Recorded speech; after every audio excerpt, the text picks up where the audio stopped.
kasih harus Asrul. Assalamualaikum warahmatullahi wabarakatuh.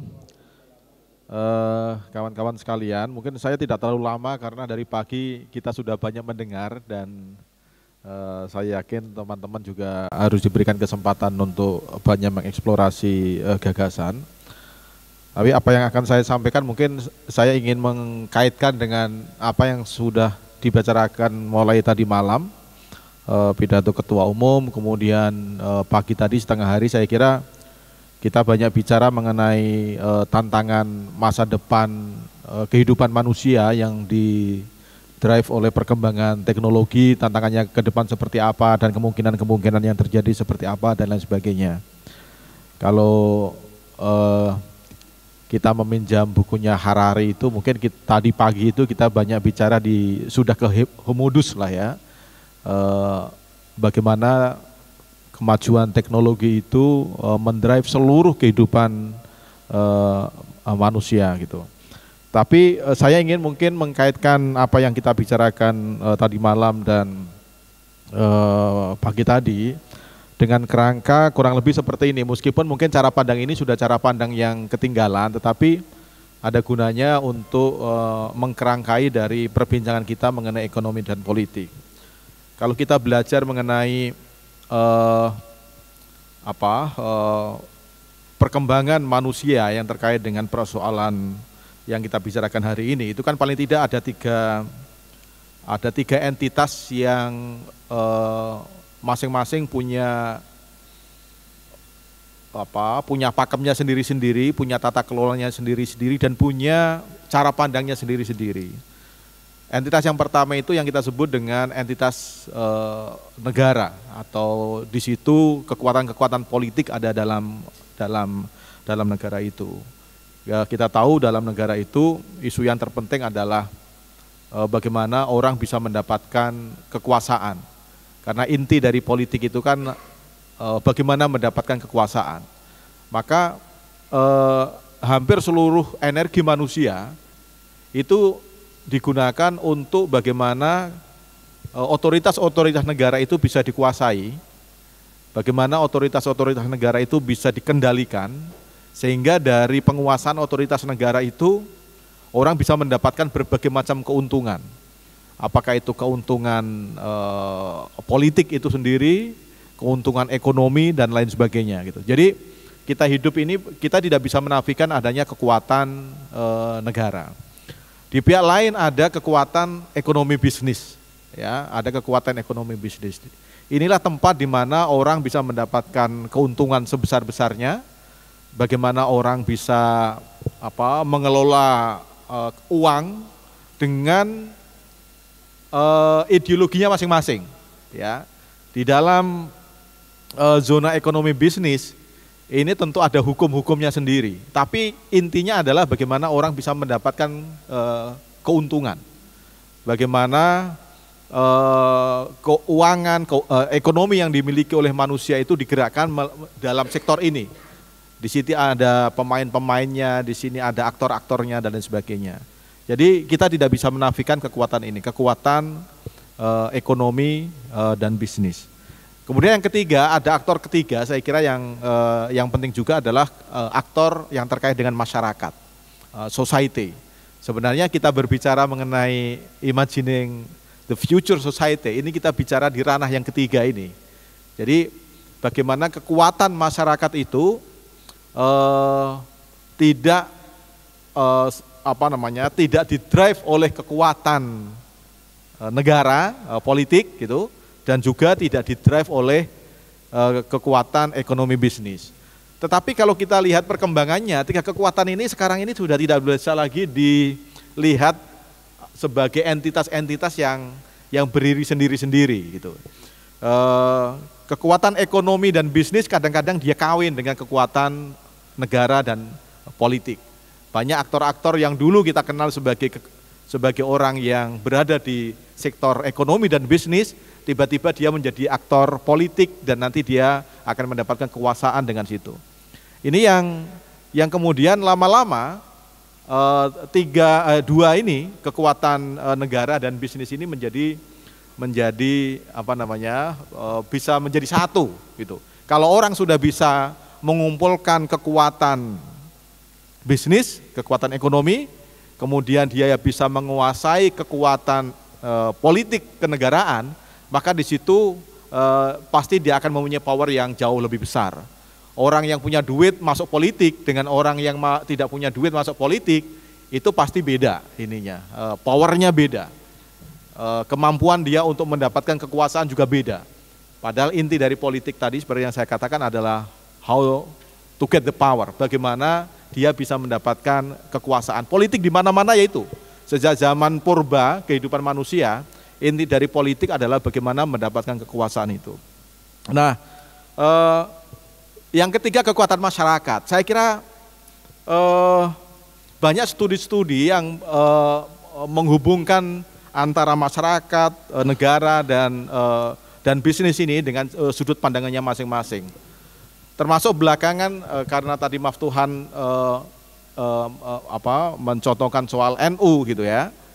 Kalau dulu misalnya di tahun 90-an orang melihat bahwa NU itu nasionalismenya tidak perlu dipertahankan, keikhlasannya untuk mempertahankan negara tidak perlu dipertanyakan dan lain sebagainya. Tapi belakangan mulai ada orang yang melakukan studi-studi mengenai NU itu dengan menggunakan pendekatan ekonomi bisnis. Itu. Yang kesimpulannya kurang lebih begini, kalau NU mengatakan setia pada negara, NU menyatakan setia kepada Pancasila, itu dari sudut pandang ini itu bisa dilihat sebagai cara untuk mempertahankan diri dan pada saat yang sama mendapatkan keuntungan ekonomi politik. Gitu. Jadi pendekatan ekonomi politik itu selalu mencari sisi-sisi yang terkait dengan aspek material apa yang didapatkan oleh sebuah kelompok masyarakat ketika dia berinteraksi dengan kekuatan politik. Kalau salah satu contohnya studi terhadap NU itu belakangan mulai banyak orang yang meragukan kalau misalnya kita punya NU, punya Muhammadiyah, NU Muhammadiyah itu dia berbaik-baik dengan negara, dengan kekuatan politik gitu.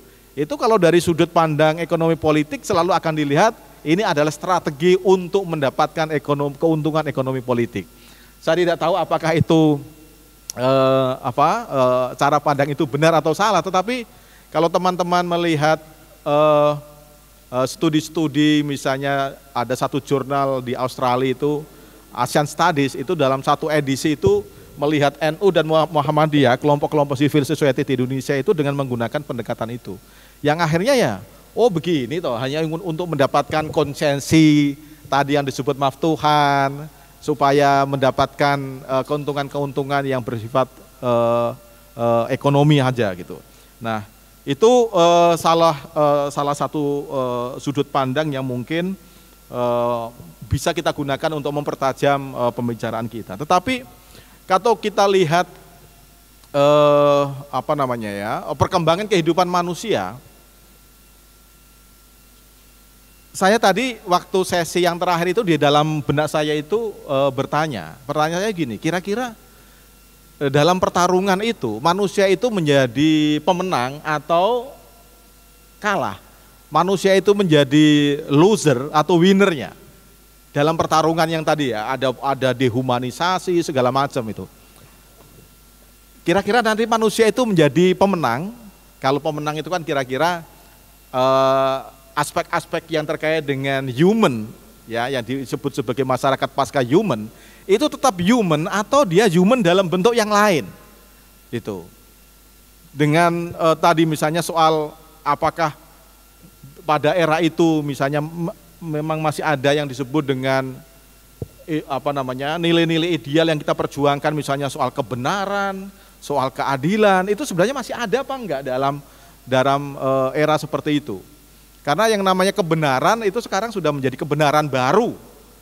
Ya, kebenaran itu kalau dulu katanya kebenaran itu based on fact, berdasarkan pada fakta.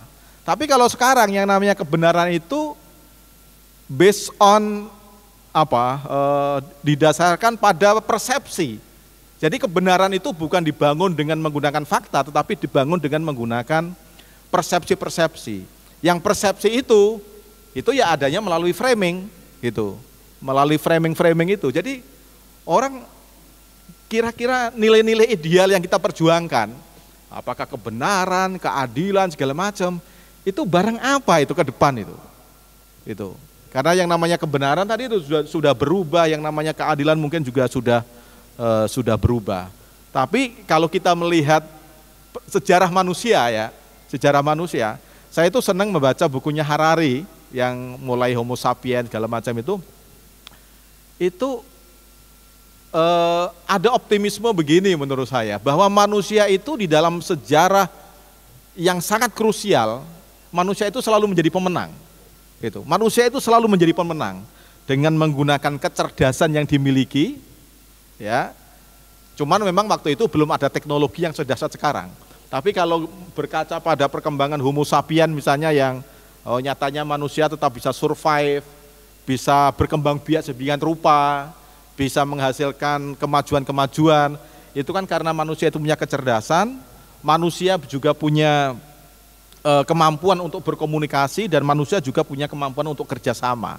Itu yang kata Harari itu, kenapa manusia purba itu bisa bertahan itu karena itu. Karena kecerdasan yang dimilikinya, karena kemampuan dia berkomunikasi dan kemampuan dia bekerja sama. Tetapi dalam alam sekarang ini kan tiga-tiganya itu sudah tergantikan semua gitu. Kecerdasan manusia sudah diganti dengan artificial intelligence, komunikasi manusia sudah sedemikian rupa, ya memang ada plus minusnya. Kerjasama manusia juga, kolaborasi manusia dengan kelompok-kelompok yang lain sekarang juga sudah bisa difasilitasi dengan rupa. Tapi manusia itu selalu menjadi pemenang, termasuk dia ketika mencontohkan misalnya dulu ketika ada wabah yang membunuh jutaan manusia gitu, manusia mati karena penyakit segala macam, termasuk kemarin misalnya waktu COVID-19 itu, waktu itu juga didiskusikan kira-kira nanti COVID itu manusia itu menjadi winner atau loser, manusia itu menjadi pemenang atau menjadi pecundang gitu.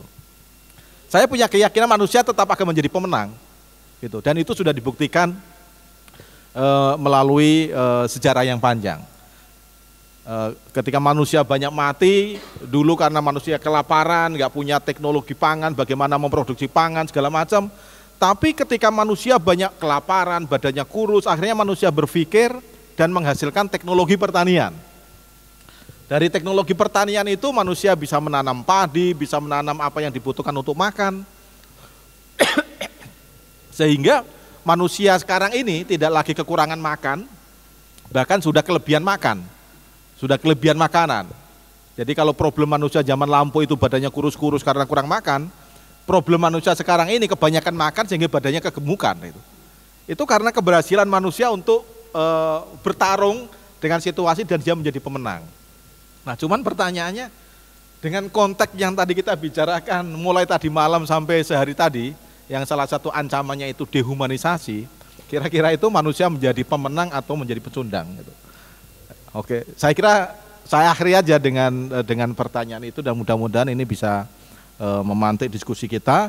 Dan pertarungan ini tentu dengan kita tidak boleh melupakan tadi kekuatan-kekuatan, kontestasi tiga kekuatan yang sekarang sudah mulai cair tadi. Kekuatan negara, ada kekuatan ekonomi bisnis, kemudian kekuatan masyarakat yang juga ada aspek internasionalnya yang tadi yang batas-batas satu negara dengan negara yang lain sudah tidak lagi jelas seperti sekarang ini.